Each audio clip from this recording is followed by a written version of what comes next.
These contacts may be a bit too severe. Whatever. Everything bothers him. He's unbothered. Let's get unbothered. He calls it unbothered, but that's what's cute Take your alligator. because everything bothers him. He's bothered. I'm a bothering.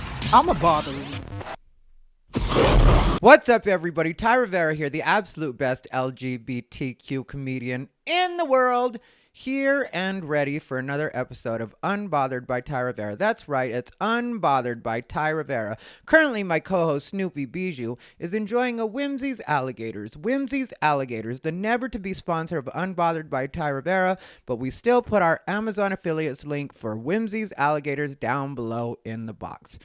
Anyway. Right now, Bijou is actually going to town on that Whimsy's Alligators. She goes in and out, like for a while there, she really wasn't eating them. And then now all of a sudden she's back on them again.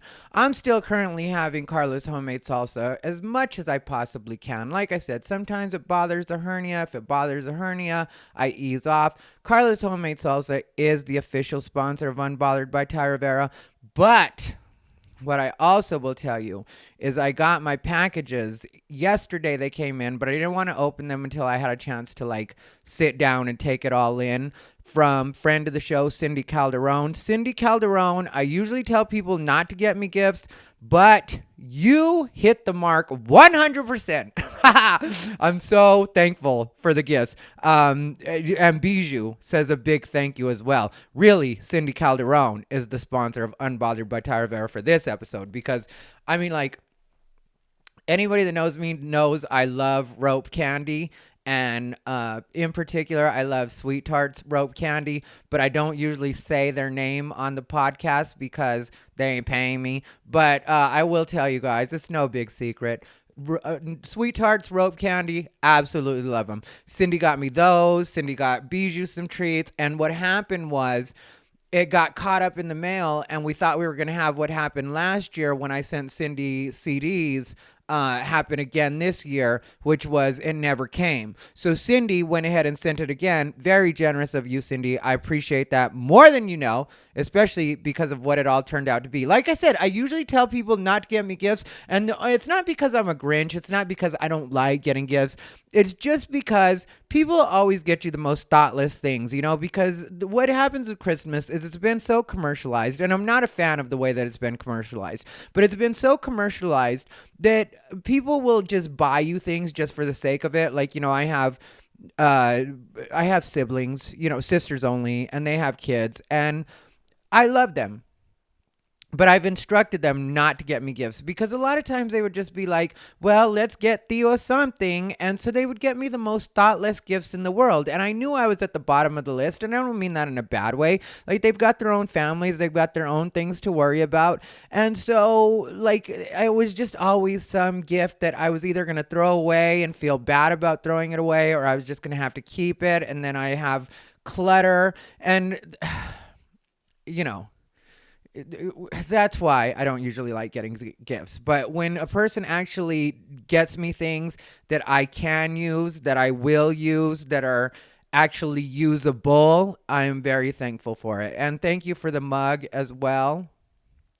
Good morning, you fucking badass. I didn't even plan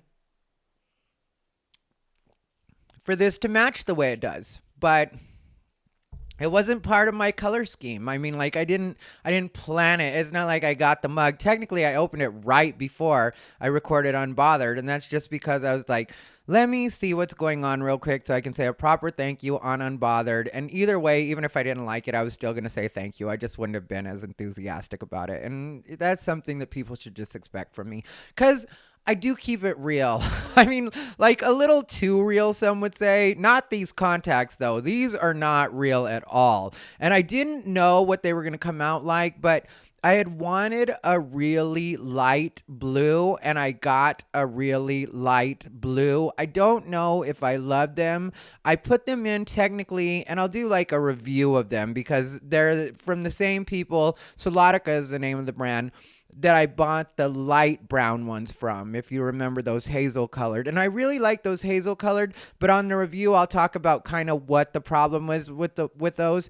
And I'll talk about these as well. These, though, I'll tell you, I was going to wear on New Year's Eve because they came in like a week before, and I technically bought them for a photo shoot. I don't know if I'm going to wear them when I actually do the photo shoot or not, just because they are so severe. Let me know down in the comments what you guys think about them. I think they're a little bit too much, but also, I don't know, maybe this little possessed vibe is going to be kind of cute. I don't know. I decided to just try them on and be like, okay, what do the botherinas think about them? A lot has been going on for me. Christmas passed, New Year's passed. I think I podcasted since Christmas. I know I did. And I wanted to tell a Christmas story, but I didn't get to tell it. I think I'll record it coming up and then I'll post it next Christmas. And Unbothered will still be going by then. I will tell you that on New Year's Eve, like I said, I was going to wear these, but I did wear them until I got in the car. And then I've noticed, like, if I do anything that's too distracting on stage, like sometimes the words on my shirt will be too much for people. And so that'll take away from the performance. And I hate when that happens, because I can tell people are looking at my shirt, like trying to read what it says. And these contacts, I felt like ran the same risk, of just being a little too distracting for a live performance. The shows, though, at Wise Guys here in Las Vegas were so great. I had my friends, Kitty Pineapple was the host of the show. And Kitty, I don't know, she jokes about what's going on with her, like whether or not she's in transition. And the truth is, she talks about it on stage that she doesn't even know what's going on right now. She might just be doing it as part of a thing. It might be the real her. I personally think it's the real her, but I'm just going to let her figure that out on her own. All I know is I'm a fan of Kitty Pineapple. I'm a fan of what she does. And I think that whether or not she's trans or whether or not she identifies as LGBT, I think she does a huge service for the community because she really does have a good sense of humor about herself. And she also has a good sense of humor about not knowing what's going on. And I think that that's a very helpful thing when it comes to trans in general. Is I think a lot of times people make it seem like, oh, I just knew and this is what it was. And there are people that are like Kitty. They're like, I don't really know what's going on and I'm just going to explore this and see what it is. And I like that she's funny about it. I like that she's a good performer. I like her as a person. I knew her in the male form as well and still do know her in the male form. I just don't feel comfortable referring to her in the masculine pronouns, and that's just because, to me, like I said, I feel like eventually she's just going to settle on being Kitty all the time, so I might as well get in practice of just always referring to her as her. Her energy, to me, feels very feminine, but do what you need to do, Kitty. If you decide you want to be the person you were before or the other person, however you want to phrase that, then do that. And that's the other thing I like about Kitty is I can talk this way and I don't feel like she's going to get offended about it. I don't feel like she's going to take me the wrong way. I feel like Kitty actually knows that I'm 100% in support of Kitty. And so she used to be a bodybuilder. I mean, she's still like working out and training people. She's even trained me for a little while. I just didn't have the time to stick to it because I wasn't stationary at that time. I also had hurt myself during that time too, which was independent of working out, and so I wasn't able to continue with her program. But she's a great trainer. She trains Angie Crum came in and did a guest set on the Saturday, which would have been the first. And Stephen Briggs was on the show, who I've referenced before. I absolutely love Stephen Briggs. A newer comic by the name of Gizmo. Gizmo is Latino and young, and I really like Gizmo. He's brand new in comedy. I would be surprised if he's been doing it for like 6 months. But closed mouths don't get fed. And so what happened was, when I had announced on one of the open mics that I was going to be headlining Wise Guys, I showed up to the open mics to promote the show, and so that people would come out from the open mic, give them a quick sample, let them know, hey, I'm going to be performing here, I'm going to be headlining here. And that's a really effective marketing technique that I've found. I do that a lot of places. If I'm going to be performing somewhere and I can drive there, if it's like, say, Phoenix or something like that, and I can be in Phoenix, or I can do a couple guest sets on some of the headline shows that are happening the weeks leading up to me being there, I'll drop in and just be like, do a hot 5-7 minutes, something like that. At the open mic, it's 3 minutes here. And I'll just bang it out for them real quick for 3 minutes and then be like, hey, if you like that, come see the full version, which is going to be 45 minutes to an hour. Get the full experience, the Ty Rivera experience. And a lot of times people will come out from that. So what happened was I had mentioned that on one of the open mics, and Gizmo approached me afterwards. And like I said, he's pretty brand new. And he was just like, hey, if you end up having any guest sets you can give out, if you would please consider me, I would really appreciate it. I would really be grateful. I like the way he came to me. I also like the fact that he works on things and really seems to be trying to get better at doing stand-up. And he's already, funny. So I was like, all right, let me give this kid a chance. So since I was able to do guest sets, I went ahead and had Gizmo on as the guest set for both nights. Then since we didn't do a late show because, I didn't want to do late shows. I'm glad they didn't even suggest it to me. It wasn't even on the table. But I didn't want to do late shows on New Year's Eve and New Year's Day because a lot of times New Year's Eve especially, it just turns into a real shit show. Everybody's just so drunk and it's, I don't like it. And so I'm glad that they didn't suggest it to me. But since I was not having a second show, when I was approached by a few other comics, well, not even approached. It's just I saw people were kind of, I don't want to say in need because that makes it sound like they needed something. But what happened was one of my friends, Tino, who I think is very funny, I had put out a thing not too long ago where I'd asked comics, about clips and stuff like that. And he let me know that, he was trying to get his clip. He was trying to record a good clip. And so I was like, well, let's see what the Friday is like and, see if you can, on New Year's Eve, come out and do a guest set. So I asked the club about it. They said since we weren't having a late show, I could have Tino on. So I went ahead and had Tino do a guest set, which I was really happy for that. I hope he got the footage that he wanted. I don't know. I didn't ask him afterwards. But I hope he got what he needed because, I tried to help out in that way. And then Angie Crum, who I absolutely love, who did my hair, and I've talked about her before here on the podcast actually a couple of times. I really do love Angie Crum. I think she's great. I think she's hilarious. She's from Arizona. She has a similar story to mine, was somewhat raised in the same town I was somewhat raised in, Casa Grande, Arizona. And I just love and support Angie Crum. So I was like, the club has to see Angie because I didn't know if they had seen her before or not.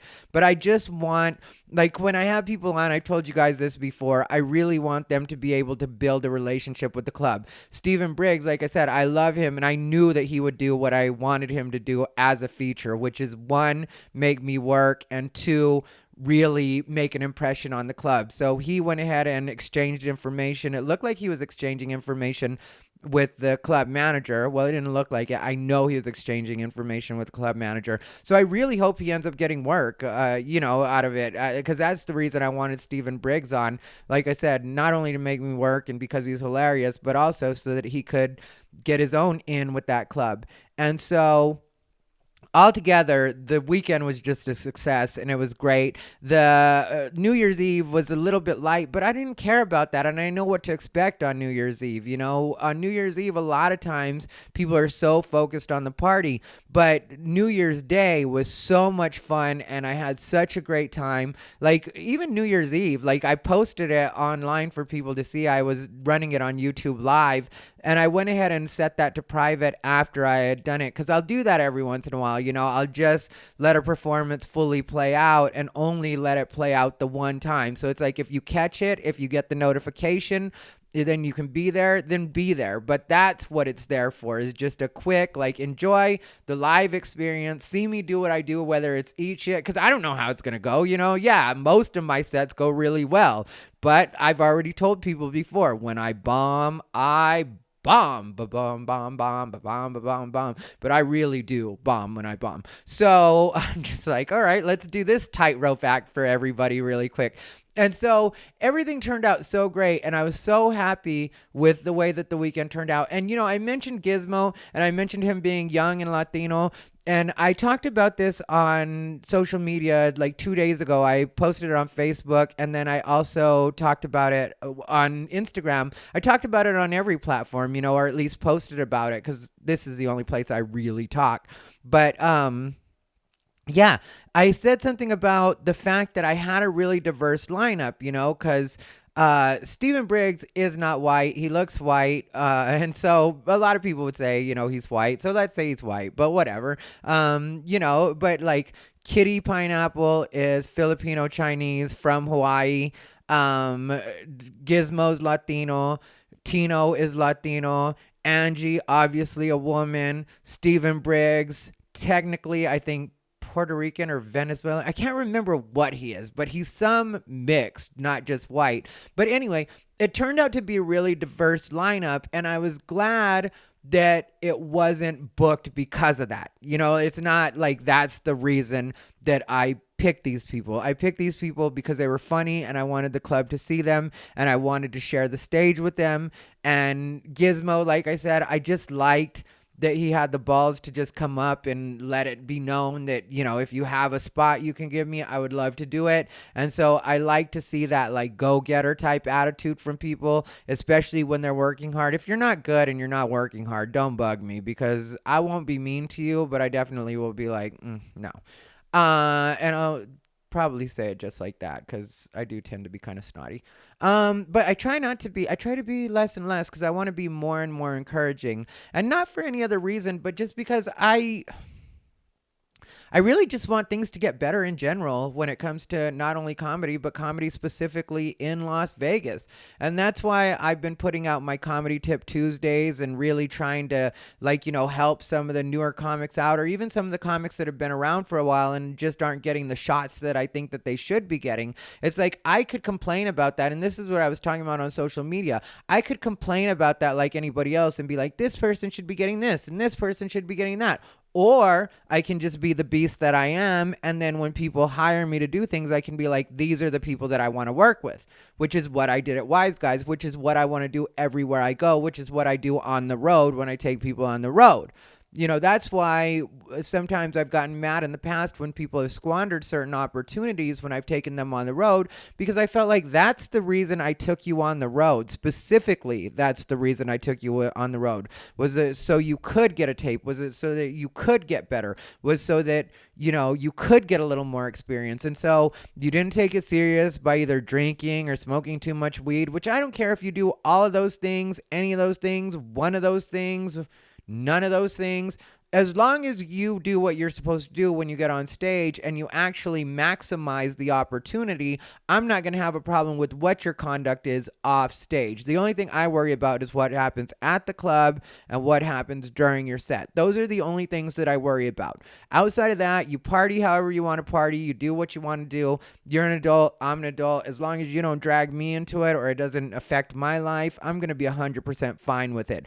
But if you do squander the opportunity, I am way less likely to take you on the road again, because I feel like, well, I could have given that opportunity to somebody that was actually going to take advantage of it. I could have given that opportunity to somebody that really was going to maximize. And so that's what my thing is. Like I said, I notice all the things people notice. When people say that comedy is sexist, the world is sexist, to tell you the truth. And that's why sometimes I've gotten into it with trans women, which if you're not familiar with the trans woman, I'm not trying to treat you guys like you're basic, but some people don't know the difference between what's what. A trans woman is a person that was technically born assigned male at birth and then transitions and is a woman. That's what a trans woman is. And some people would say lives as a woman rather than is a woman, and you can have that debate between yourselves. I personally am fine just to address trans women as women. I don't have a problem with that. When they start trying to tell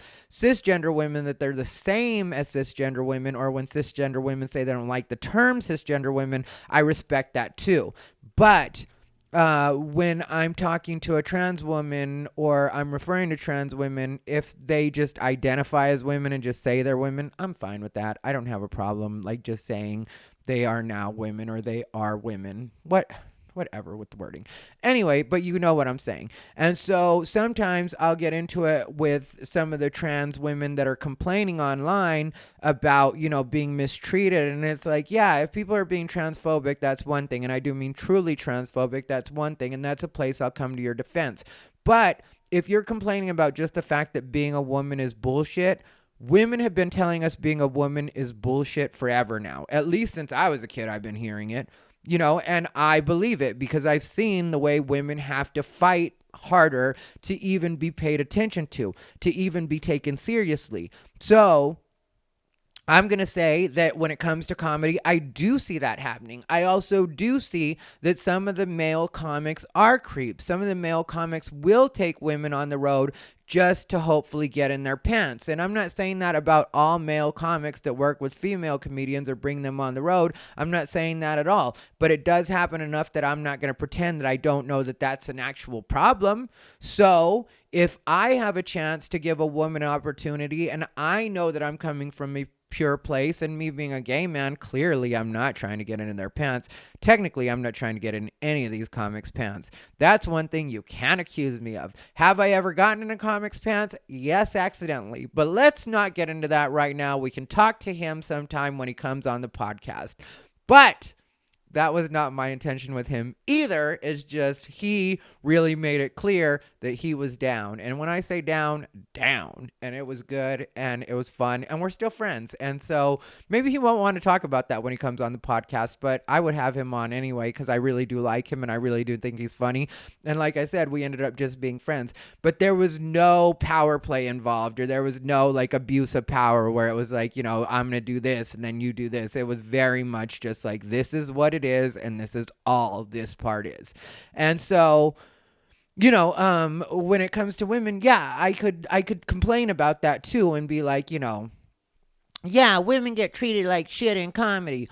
Or I can be like, let me give women that I know and that are funny and that are worthy the opportunity that I can give them. When it comes to people of color, same type of thing. Sometimes we're looked at as being or needing to play our roles, like you're a Latino comic. Like that's something people try to do with me in the beginning was you're a Latino comic, you're a gay comic. No, I'm a comedian that happens to be gay and Latino. And so I don't mind if my set encompasses those things, and I definitely will address those things because those are a part of my everyday experiences. Those are part of the observations that I make. That's a lot of where stuff comes from, but I'm not just that. So I've done a really good job, just me personally, like overcoming being told that these are the things that I was supposed to do or not supposed to do. Because like I've discussed before, when I first started doing comedy, the ironic thing was everybody used to tell me that I should mention it less.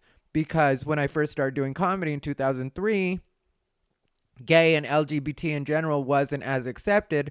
So people would try to tell me, well, could you talk about it a little less? And I just was in my head like, I'll talk about it as much as I want to talk about it. And people would say like, you can't be a gay comic and talk about sex. And I was like, let me prove that wrong really quick. And when it comes to that, I was an absolute pioneer and nobody can deny that. Nobody was talking about the kind of stuff that I was talking about because I was talking about my dating. I was talking about actual sex. I was talking about actual sex acts, and audiences were loving it, loving it, loving it. Nobody had a problem with anything I was doing, and I just kept kicking that door in, and I made that happen. So you're welcome, other gay comics that like to talk about your sexual experiences. And I'm not going to take credit for all of it, because I'm sure there were some other scrubs that were every once in a while talking about it, but they weren't good at it. It wasn't going over well, and I'm the one who had to take over that lane. So here I am, and you're welcome. And so when it comes to the diversity push, I'll definitely help you with the diversity push, but you better be worthy of that opportunity, because I'm not helping people just for the fuck of it. I made that mistake once, and I talked about it on Linda Marcus Smith's podcast, but the thing was, there was this one particular woman that I've known since LA that was complaining about not getting opportunities at a particular club and women never getting hired at this particular club, which she was really barking up the wrong tree, because that club has been very supportive with certain women that are worthy of the opportunity. And so, yeah, that club maybe hasn't just been having women on just for the sake of it, but I don't know any club that's having people on just for the sake of it. Yeah, you got to be funny, and that's what it is. And some people would be like, well, that doesn't apply to cisgender white men. Well, really, I know some very funny cisgender white men that aren't getting the opportunities that they should be getting. I know for a fact that there are several cisgender white men that aren't getting the opportunities that they should be getting. Am I going to get like, no, because I know for a long time that cisgender white men did get a lot of opportunities that they shouldn't have gotten, and there still are some that are. So I'm not going to pretend that's not a thing either. What I'm saying is I see all of it. And I try to do my little part in the world to help people out where I can. And so that to me is a more effective strategy than constantly talking about what's not right, what's not happening. I mean, like, make it happen if you want to see it happen. Oh, also, I just want to say really quick, for the people that listen on the audio only, I'm sorry I neglected you for so long, and I definitely have worked to rectify that situation. I uploaded all of the old episodes, the episodes that I hadn't, and I will start airing those or, posting those on Thursdays. So the video version of Unbothered comes out on Wednesdays. The audio version will be coming out on Thursdays from here on out. And I do promise that I will actually keep that up. And I didn't mean to neglect you guys, just sometimes it's a one-man show around here. I mean, like, that's not, that part sometimes wasn't for that. It is just a one-man show around here. I'm the one that does all the editing on all the videos that you see. I'm the one that makes all the little teasers. I'm the one that uploads this. Obviously, I'm the talent recording this. Like, all the way around, this is just me doing it. I mean, like, Bijou does her best every once in a while, but trust me, she's not as helpful as she looks. I know she looks in the videos, like when you see her on my Instagram stories and stuff like that, like she's really actively involved, but she's not nearly as involved as she would have you believe. She doesn't do as much as I need her to do. Actually, I got read about that on the internet today, which I'm going to mention that really quick, But yeah, let me just make it very clear. For the people that listen audio only, Thursdays, I will be putting out these on Thursdays. And then I do a lot of fun stuff on my YouTube. So if you're an audio only person, go over to my YouTube, youtube.com/Ty Rivera, and subscribe and hit the bell notifications, because I do a lot more stuff on YouTube than I do just on the audio version. As far as when it comes to YouTube, I'll do different kinds of clips. I do my Comedy Tip Tuesdays, which I already referenced. I'm going to be doing a bunch of other stuff there. When I do my current events videos, those happen only on YouTube. I don't usually upload those, and every once in a while I'll do an Unbothered Bite, and a lot of times the Unbothered Bites, which are the short versions of Unbothered, I don't put those on the audio. I might start to, but I don't always. And so if you ever feel like you're not getting enough Ty Rivera, and really, who doesn't feel like they're not getting enough Ty Rivera? I'm sure everybody feels like they're not getting enough Ty Rivera. I know plenty of my exes are, but that's besides the point. If you ever feel like you're not getting enough Ty Rivera, just jump over, take a hop, skip, and a jump over to YouTube. Meet me halfway and watch the content that I'm posting. What I was going to say about Bijou, bless you, Bijou, was today a guy... Are you going to laugh? She's coughing now. I love that little dog. But today, a guy, because you guys know, if you pay attention to my Instagram, that on the stories, I'll always post videos of Bijou where I'm like, give me a kiss, and she won't give me a kiss. And it's like a lot of, her being difficult on my Instagram. And when I say difficult, just not doing what I asked her to do. But I think it's very cute, so I always do it. And when I do it, I'm kind of always hoping that she doesn't do what I ask her to do. Because believe me, there's plenty of times that I say, give daddy a kiss, and she just runs over and gives daddy a kiss. And you guys see that on Instagram too. Every once in a while, there's the win, and I'll be like, you're going to kiss me? And so I love my baby's personality. So this guy hits me up yesterday, or this morning, earlier, I say this morning. I didn't wake up till 9 p.m. So, it happened. He hit me up between 9 and 11 or midnight, something like that. So that's this morning for me. And so he says, are, we ever going to see that dog do anything that you ask her to do? One, that's not just a dog. That's my baby. But we won't get into that. I'm fine with you saying a dog. I'm fine with you calling her like that. But I just responded with, yeah, when I failed as a pet owner, and I was like halfway joking, but then he was like, so she's just spoiled enough that she doesn't have to listen to your commands. And then I had to just let him know that, yeah, like when it comes to unnecessary and unimportant commands, I don't care if she doesn't listen to me. When it comes to like something like giving me a kiss, if Bijou doesn't feel like giving me a kiss, she doesn't have to give me a kiss. I mean, like, I'm secure enough that I don't need my dog to be completely obedient to me all the time. Like, the stuff that matters, she's really great about. Bijou does zero destructive chewing. So no, she never chews anything that she shouldn't be chewing. She never messes up shoes. Company can come over. She doesn't mess up their stuff. She doesn't chew up wires. No destructive chewing.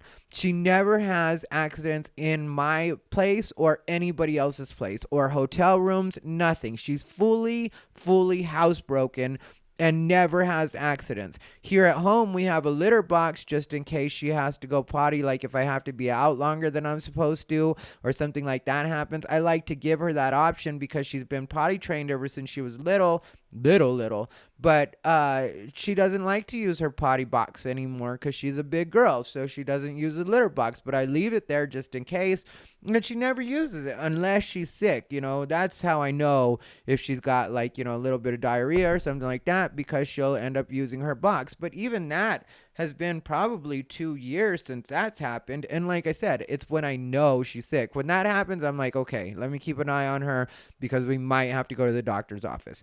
And so if I take her outside and I feel like having her off leash, she'll listen to me. She doesn't run into the street. She'll listen to me when I tell her to stop. She'll listen to me when I tell her come back and walk with daddy. She doesn't go after other dogs. Like, she's all the way around a good little puppy. And then when it comes to, just having to understand the fact that I have to be gone a lot, she's really great about that. And everybody loves watching her because, like I said, she's fully housebroken.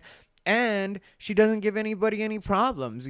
She's really good about when I have to leave her with friends or that kind of stuff. So when it comes to like me asking her for little trivial things like a kiss, I think it's cute that a lot of times she's just like, no, I don't want to kiss you right now.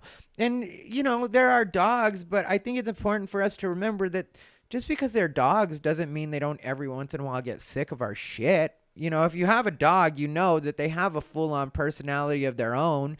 And sometimes I'm sure they're like, yeah, fuck this guy. He only wants me around when he's not hanging out with some trick off a Grinder. Because, that's the other thing. When I have somebody over from Grinder, I'll put Bijou in her little kennel and she'll have to just relax there until my trick leaves, because she doesn't like strangers in her space. That's one thing.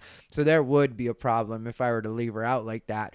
But my point is, I really do love the way that she is. And so when I got that, I will be honest when I say I'm not mad or whatever, but I was a little bit like offended, because it's just, to me, sort of like, so what? My dog's not allowed to have a personality, or I'm not a good dog owner if my dog doesn't kiss me when I ask her to kiss me. Just stop yourself. But, like I said, I'm not mad at him, and I didn't block him, and I didn't like say anything shitty. I just broke it down for him really quick and was like, I'm not insecure enough to need my dog to be obedient 100% of the time.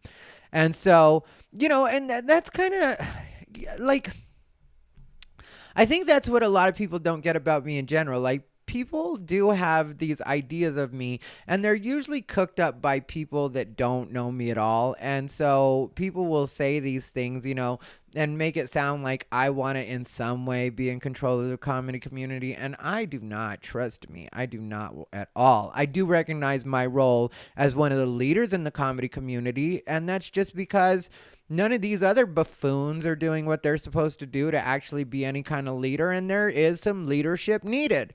And so it's like, if I can help some of the newer comics also learn how to conduct themselves and give them tips professionally, then that's what I would like to do. Because a lot of people that are supposed to be in positions where you would think that that would be important to them really don't do what they're supposed to do, Like a couple weeks ago, and this isn't to throw anybody under the bus, but it's just what it is, and it's in reference to something that happened. A couple weeks ago, I did that episode where I did the R.I.P. Cameron Ramirez episode. And on that episode, I was really disappointed because one of the guys that's kind of one of the leaders here in town, like he produces a couple open mics and a couple shows by the name of Ian, thought that I had a lot of nerve by showing up to his room when I was joining in on the morning of the passing of Cameron Diaz. Okay, keep in mind, he said, I have a lot of nerve, actually showing up at his spot. So then, 2 weeks ago, he's at Chancla's, which everybody knows Chancla's is my spot. I'm a part of the Chancla's family. And so I was just a little bit, because I wasn't bothered by him being there, but I will tell you, if I've got nerve being at Free Zone when, which is his room, if I've got nerve being there on an occasion like that, but then he comes out just because there was a weed, because, they were having some kind of like weed themed show.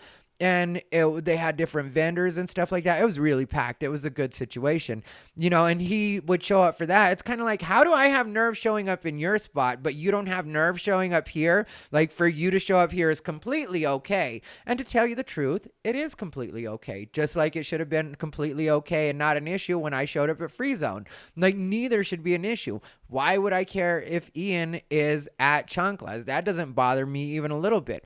One, he's eating and buying drinks, which is the point of Chancla's. They're a bar. They're there to make money.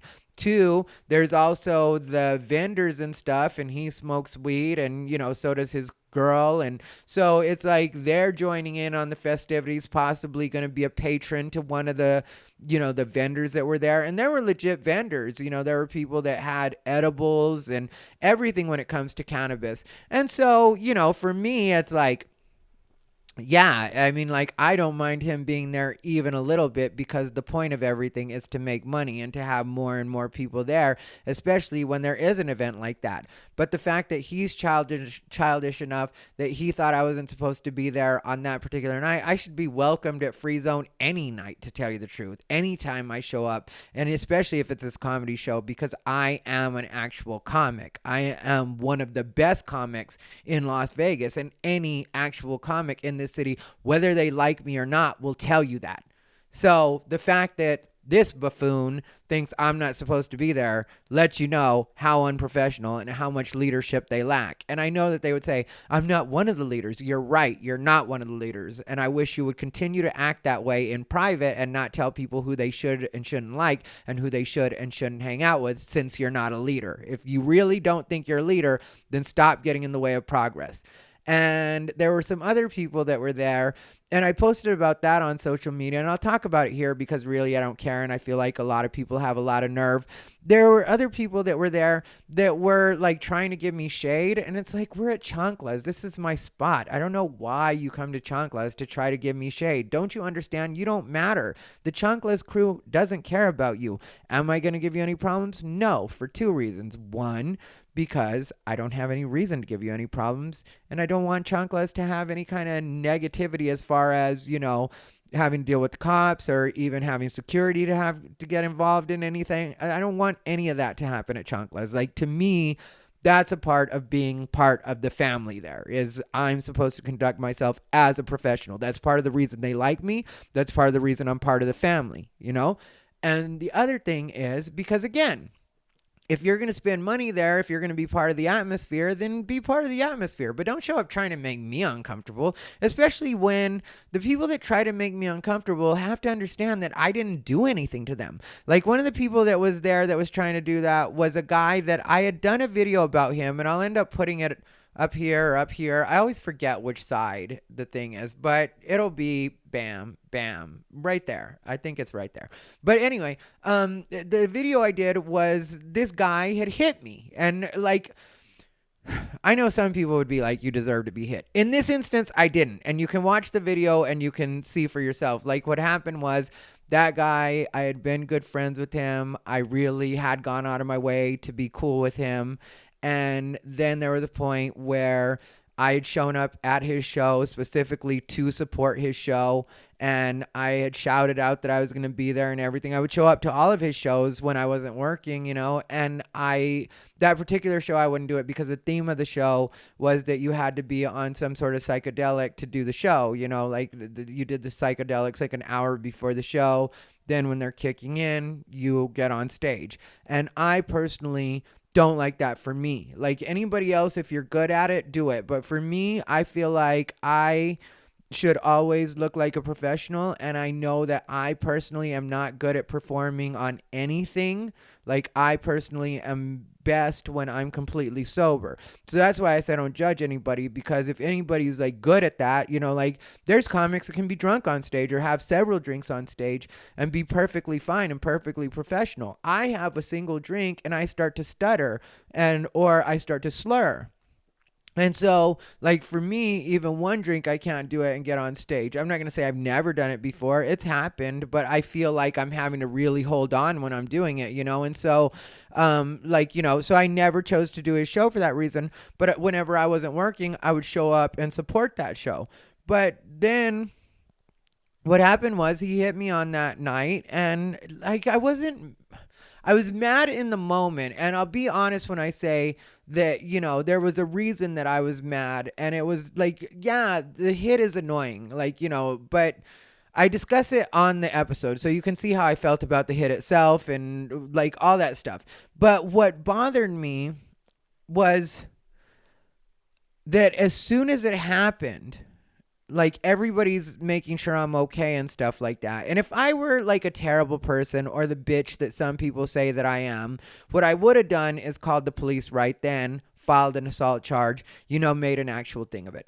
That's not the route that I chose to take at all. What happened was I was like, okay, he's obviously out of his mind on acid right now.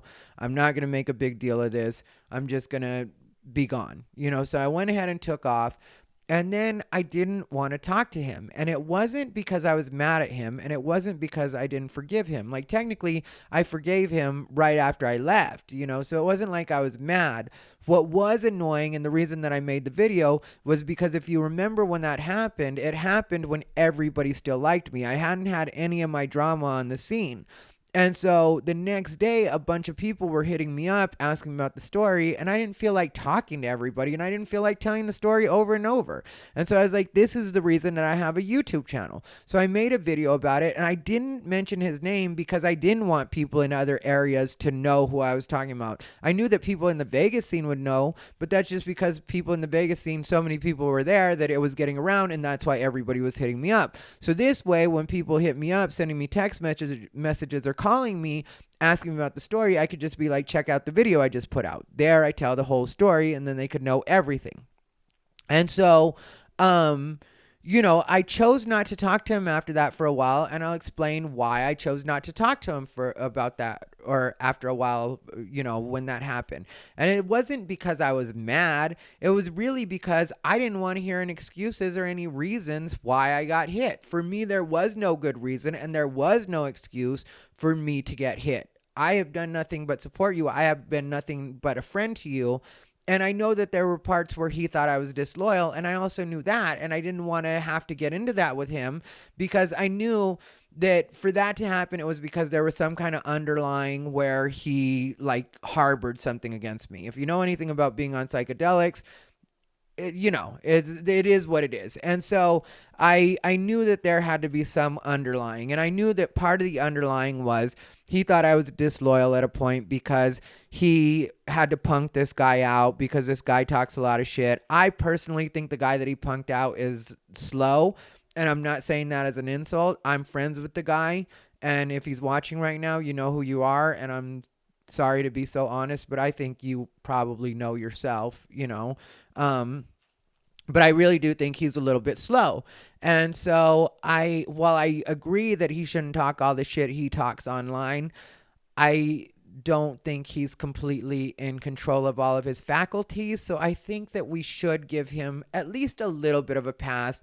Like, yeah, maybe you don't like him, maybe you don't talk to him, but like, beating up a slow guy to me is beating up a slow guy, and it's not something that you should do, in my opinion. Like, yeah, if they're trying to attack you with an object or something, then you have to defend yourself or whatever, I guess. But when all they do is talk a lot of shit online, I'm just not down with that, and but I wasn't mad at him about it because we all handle things different ways, and maybe you don't think he's slow. So I wasn't mad about him, but he got mad at me because that particular person, I didn't even know they had beef. I didn't even know they had a problem. It wasn't until it happened at the old chanclas that, that he ran after him and really did give him a good punking out. Like, that's undeniable. He just absolutely punked him out, which I didn't even care about the punking out part. It was like the pushing it past, because it's like, you made your point. Once somebody cowers, then, if they all the way, you already won. That person has already conceded, whether they admit it or not or whatever. And the guy really did admit it, because he told him, stop talking shit. And he was like, all right. And he was like, scared. I was there for all of it. I saw all of it, front row. And so, but I didn't know they had a problem with each other at all. And since I'm friends with that guy had asked if he could stay the night at my place that last night, on my couch, if he could stay, and I would give him a ride to the airport the next morning. And so I had said yes. So then we get there and all that stuff happens. And then the friend that, had hit me, this was before that happened, he was like, oh, you're still going to let him stay at your house? And I was like, yeah, I'm still going to let him stay at my house. That's between you and him, And I could tell by the way that he said that he thought I was being disloyal by letting this guy stay in my house after I knew that they had gotten into it. And afterwards, he showed me the Facebook thread where they got into it and what the guy was saying and stuff like that. And I got how he could be upset, like I said. But, at the same time, I didn't know all that was happening. And I'm not going to kick somebody out on the street and leave them with no place to stay because, he doesn't live here anymore. He used to live here, but he had already moved by that point. And so, and not give him a ride to the airport. It's just, I'm not that type of person, And also, I haven't asked people to get involved in my stuff. Even the stuff that's happened more recently, I don't tell people not to talk to each other or not to talk to other people on my behalf. So, even back then, before anything happened, I still wasn't living that way, and I wasn't going to do that. Then there was another point where he got mad because I was friends with somebody, and he was like, that person's an open micer or whatever. And, in my head, I was thinking, well, what do you think you are?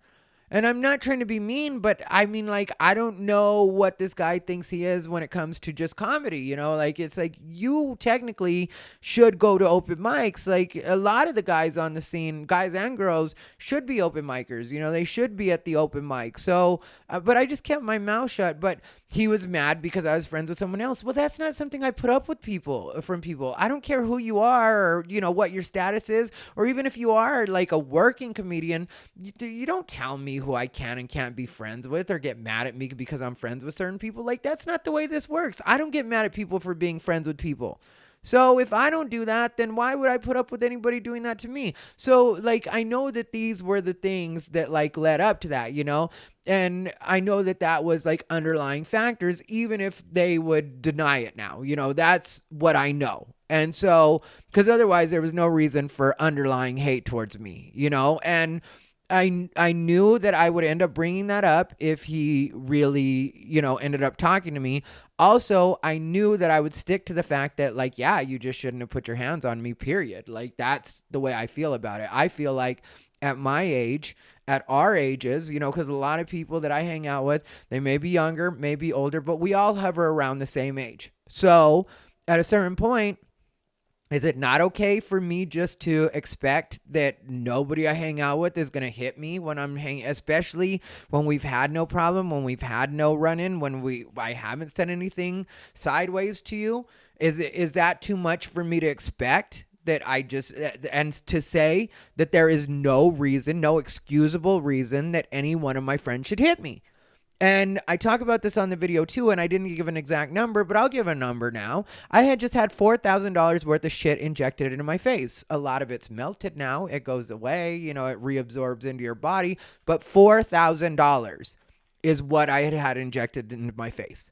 So should I have to tell that to friends like, hey, please don't hit me because I just had $4,000 worth of shit injected in my face? Or should I be able to expect that as an adult, you just don't put your hands on me? Is that too much to ask? Well, we're talking about things that we expect of other people. Is it too much to ask to just be like, hey, just don't put your hands on me? That shouldn't ever happen. And I hang out with a lot of gangbangers. I hang out with a lot of people that are fucking meatheads. So none of them ever put their hands on me, but here I am at a comedy show supporting a friend's comedy show, and there it's supposed to be excusable. And I knew that there was going to be no way that I was going to be like, yeah, you're right, you totally should have hit me, no matter what it was. And then later on, I ended up hearing that it was, that he was going through a lot and his aunt had died. And I have full respect for that, but that doesn't mean I get hit. The fact that somebody close to you died is tragic, and I have full respect for that, but that doesn't mean that all of a sudden it's excusable to hit me. I mean, like, yeah, hit me if I'm a suspect in the death, then hit me. Yeah, I can see that totally. But I hadn't done anything to disrespect his aunt. I never met his aunt. I mean, like, but all of a sudden I'm supposed to just be okay with the fact I knew I wasn't going to be forgiving of that in the way that where I'd be like, yeah, I totally get that. So I knew that it was better that we just didn't talk. And when things like that happen with me, I'm very clear about the fact that, and I've been clear, I think I was clear on the video about it too. Like, I don't need an apology. All I need is for time to pass and for you to just let it go eventually. If you want to apologize because it makes you feel better just to say, I'm sorry, I'm fine with the words, I'm sorry. But any trying to explain is not going to get a good response from me because I will continuously just go back to the fact that, yeah, none of this is a reason that I should have gotten hit. So the fact that this is one of the people that now tries to shade me does get on my nerves, especially since at a point I did shake his hand and I just was willing to let it go. And we had a brief conversation, which told me everything that I needed to know to be like, oh, okay, this conversation isn't ready to happen. Because what happened was at one point we were outside at Chancla's, and it was while all the trick stuff was happening. And it was just because, like I said, I wasn't mad about it, but I just never wanted to talk about it because I know that that's what people want to do. And so at a point I just shook his hand, and then we were outside on the patio together. And I said something about, I'm cool, whatever. I don't remember exactly what I said, but then he was like, yeah, do you know that I haven't been able to get booked on certain things because of that? And I just, in my head, I was thinking how is this person elevated with me right now? Because I did not in any way behind the scenes. And like I said, this is when I was still cool with everybody, all the clubs, all the bookers, all the comics, everybody. I hadn't had any of that drama that ended up happening, even with the other comics. I still was cool with everybody. And I hadn't made, because I don't do that sneaky behind the scenes shit where it's I don't want this person to work. I don't want this person to get spots. So I don't know how he's mad at me still or how he thinks this was my doing. If you don't want people to know that you hit somebody, then don't hit somebody. That's the way that works. And that was a conversation I had with him back when he hit the other guy, or, because he did throw a cone at the guy's face, was the way that turned out, after he punked him out, which I thought was when he went too far, in my opinion. But I still kept my thoughts to myself as far as that being too far. But I did tell him that you don't want to get a reputation for being violent on the comedy scene because it will make it so you don't get work. That's something I did tell him in so many words as a friend at that time. Which I think was also one of the things that pissed him off at me was, that he thought that I was telling him what to do. And I was just trying to give him good advice since we were actual friends. And I was like, I know that kind of stuff will make it so certain clubs won't work you anymore. It's happened to very talented comics where they've gotten in physical altercations with people and then their bookings slow down. So the fact that he was mad at me because he wasn't getting booked certain places when really truth is, and this isn't me trying to be mean and this isn't me trying to be an asshole, but just his comedy isn't to the point where a lot of people were going to book him even if he had never hit me. Like, he had to get his level of stand-up up to even be doing the rooms that he thought I was keeping him out of. But I didn't do anything at all to try to keep him out of the rooms, because to me that's not the way that I work. That's not the way that I think. That's not the way that I operate. And I had gotten more than one text message asking me if I wanted him to not be allowed certain places. And I was very clear about the fact that I personally just will not be hanging out with him, but I don't want him to not be allowed anywhere. Like, that's what I told. That's in so many words what I told people, because, you know, everybody was being really protective of me and leaving it to my discretion, you know, like, if you don't want to see him, he doesn't have to be here. And that's exactly what I was getting told by people. But I was telling people, like, yeah, that's not my thing. You know, I'm not even technically mad at him. Like, just, you know, I just personally won't be fucking with him. That's all, you know. And so the fact that he was still mad at me when, like, it's like, what was I supposed to do? Like, are you mad at me because you don't think that I forgave you fast enough? Because, like I said, I forgave you as soon as it happened. Or so you're mad at me. Why? Because I talked about it on my video? Well, that's because everybody was asking me about it.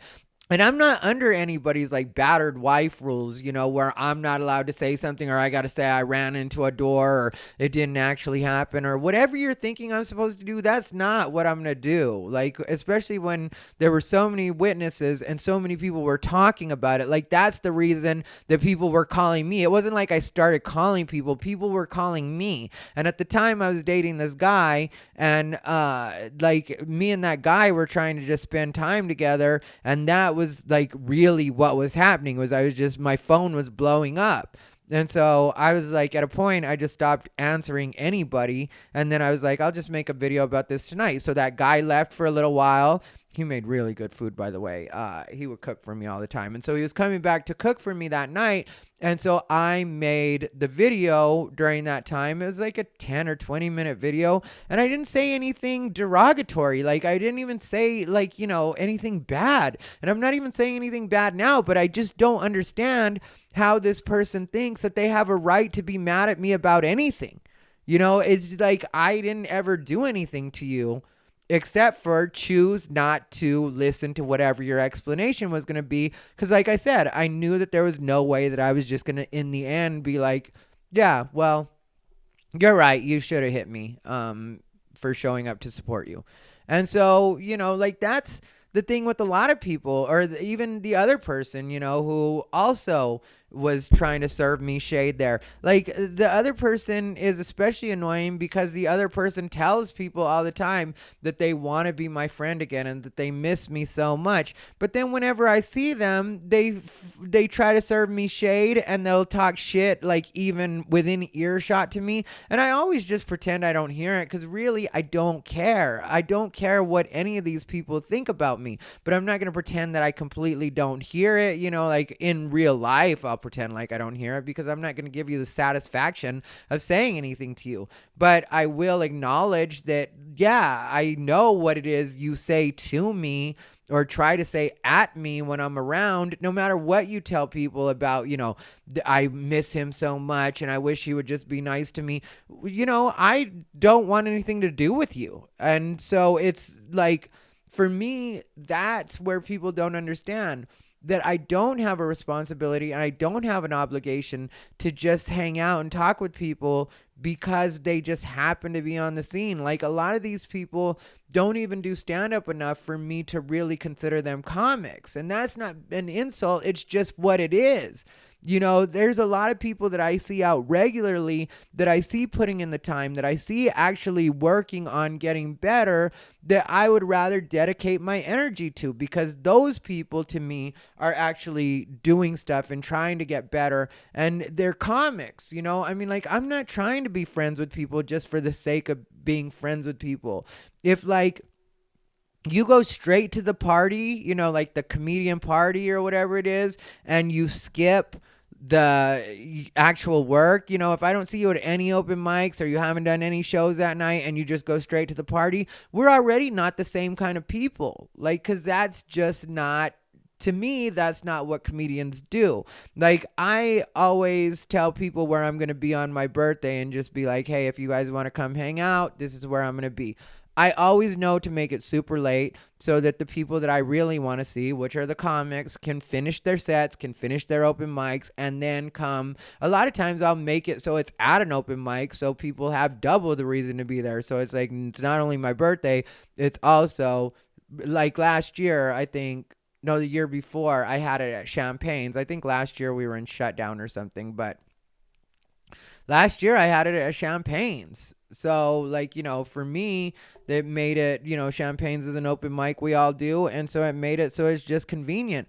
But, you know, if you just are there to take pictures or you're that kind of person, that's what I call a scene comic. And it's not like, scene comics to me aren't really a thing, like, or it's not where I'm going to dedicate any of my energy. So I know that, like, you know, different people feel like they have different reasons to be mad at me. Another person was talking shit about one of my friends that's an actual headliner, but the person that was talking shit about my friend doesn't actually do stand-up that much, and I did get annoyed at a point and just be like, I see you eat shit all the time, so I don't know why you're having such a problem watching this headliner who happens to be one of my friends. And then he got mad and blew up and told me that I wasn't funny and whatever else, and it's just like, do you think anybody cares about your open micer opinions? Like, you're not even an open micer. Technically, you're a sound guy.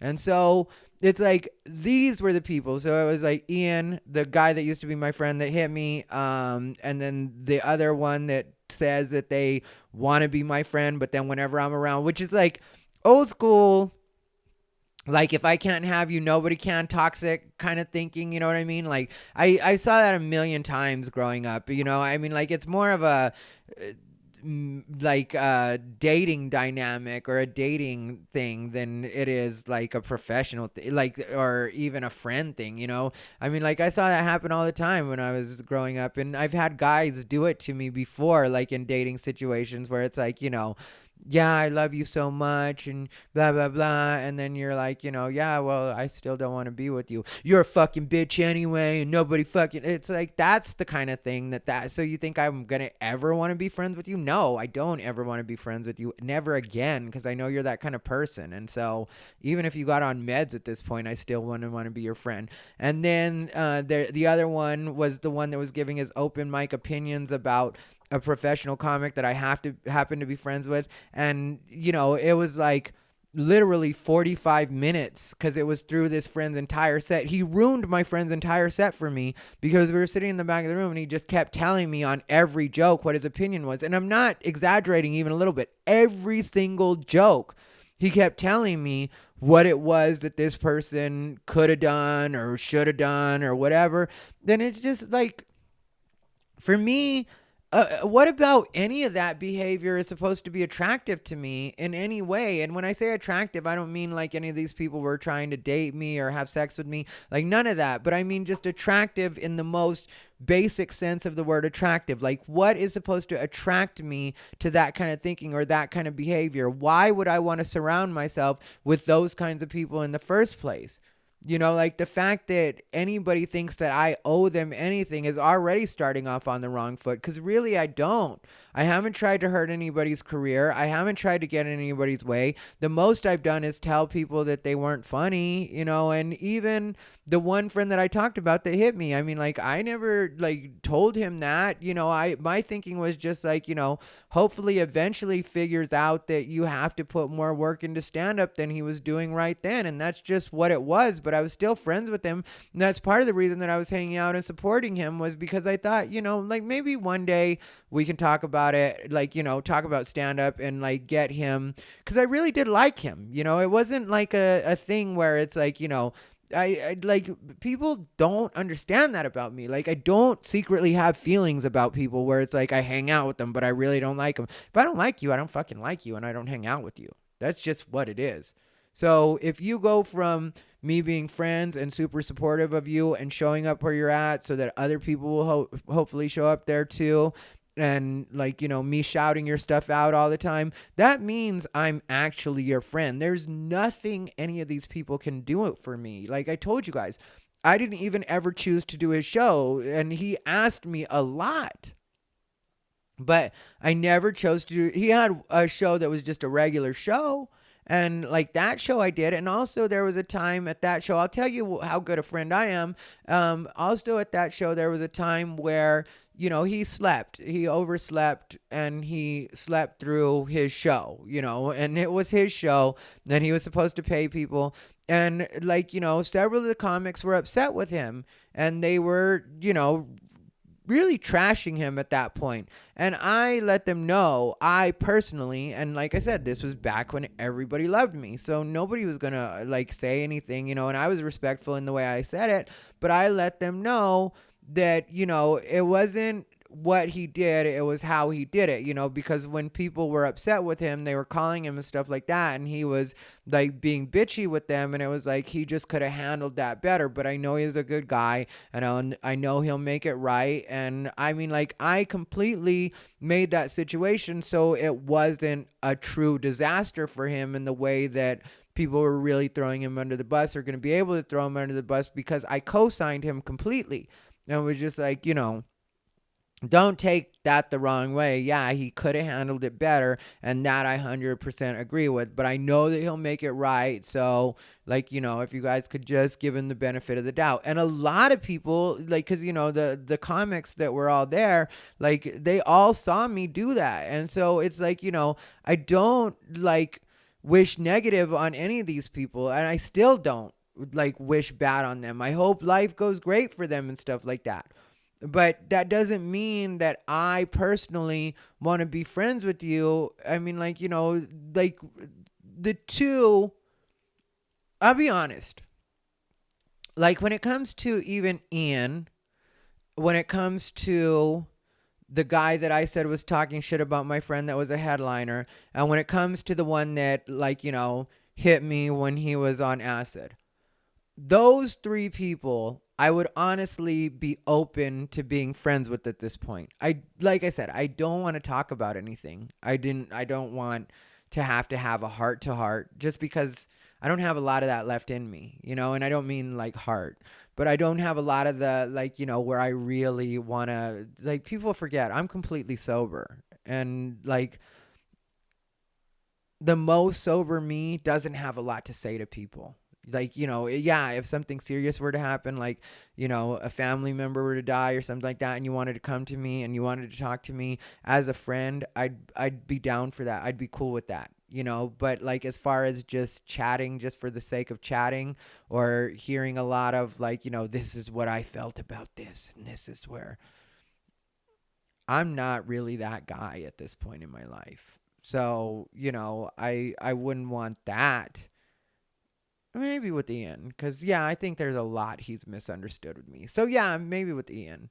Maybe the other one, too, now that I think about it. You know what? Let's not say that. I'd be open to listening to them or talking to them at this point and being cool. But, like, just not a lot, and not a lot of justification, just a lot of, if you want to tell me how you think I misunderstood, or where you think I misunderstood, or where you think we went wrong, then I'll be open to that. Or if you want to tell me, you listen to my podcast and you think that this is where I misunderstood, then fine, I'd be open to hearing that. But just like, don't try to justify like doing shitty things to me, which is like I said, why I wasn't open to the conversation in the first place, because there's not going to be any reason that I'm going to be like, yeah, you totally should have hit me. That made complete sense to me now. But it is what it is. And like, I hope everybody got me on this one, and I hope everybody takes this one the way it's meant. This one's going to have so few edits. There's only one part where I sneeze like crazy that I'm probably going to edit out. Like, outside of that, I'll leave everything the way it is. So I hope you guys enjoy this, and I hope it gives you some idea of the way I think and the way I work, which is, I clearly have no actual hard and fast rules. It's all very flexible and bendable with me. Well, not all, but a lot of it. Water under the bridge. Life is life. Stay unbothered. Oh yeah, I stopped recording before I said like Ian, the one that talked shit about my friend, and the one that hit me when he was on acid. Those three, I would, like I said, be willing to whatever, like let it bury it. But the other one, I have no interest in talking to ever again. That person can get fucked as far as I'm concerned. I don't care about that person. I don't like forgive them because that's better for me. But at the same time, no interest in being friends at all. You stay the fuck away from me. That's what I have to say about that. I would talk to the one that, never mind. But that one, no way. Just stay away from me. Keep your toxic ass away from me. That's what I was trying to say in that. But the other three in this particular story, I would be cool with if I had. Well, if we talked. I make no sense at all. Anyway, stay unbothered.